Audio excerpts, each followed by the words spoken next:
खिलावेली भौजी छठी घाटे कोरा में। दूध गो लइका खिलावेली भौजी छठी घाटे कोरा में। दूध गो लइका खिलावेली भौजी।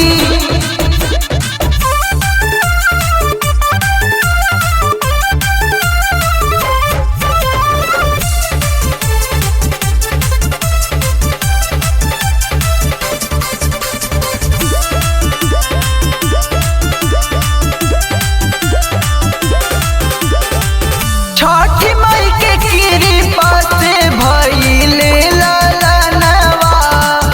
एगो लौके चाँद एगो सूरज समनवा। छठी माई के कृपा से भइले ललनवा। एगो लौके चाँद एगो सूरज समनवा।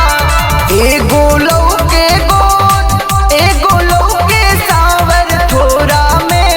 एगो लौके एगो लौके सावर थोरा में। दूध गो लइका खिलावेली भौजी छठी घाटे कोरा में। दूध गो लइका खिलावेली भौजी छठी घाटे कोरा में। दूध गो लइका खिलावेली भौजी।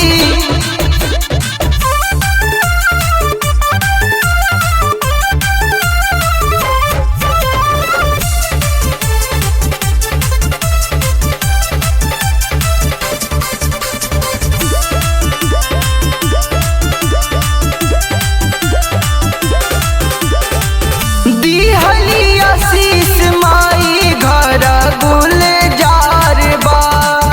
छठी माई के महिमा बड़ा हो अपरंपार बा। दिहली आशीष माई घर गुलजार बा। छठी माई के महिमा बड़ा हो अपरंपार बा।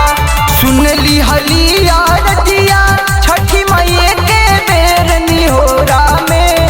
सुनली हली आरतिया छठी मैया के बेर निहोरा में। दूध गो लइका खिलावेली भौजी छठी घाटे कोरा में। दूध गो लइका खिलावेली भौजी छठी घाटे कोरा में। दूध गो लइका खिलावेली भौजी।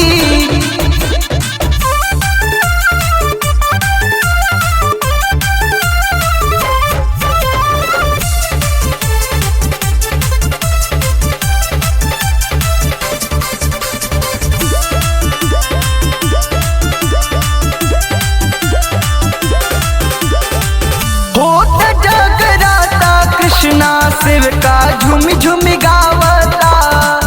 छठी माई के गीतिया बड़ा रे मन भावता।